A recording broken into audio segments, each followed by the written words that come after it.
అండమాన్లో port Blair ప్రాంతం నుండి Havelock island అనే ప్రాంతానికి వెళ్తున్నామండి. ఈ ప్రాంతానికి వెళ్ళాలంటే క్రూజ్ మీద వెళ్ళాలి, 2 గంటలు పడుద్ది. నా ముందు వీడియోలో అండమాన్ యొక్క విశేషాలు, వింతలు, అందాలను ఇవన్నీ మీకు చూపిస్తానండి.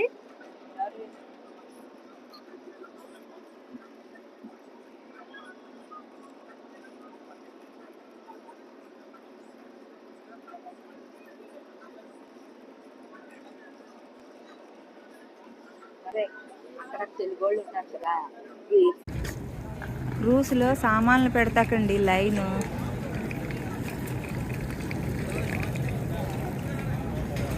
అండమాన్లో హ్యావ్లాక్ అనే ప్రదేశంలో 3 రోజులు ఉన్నా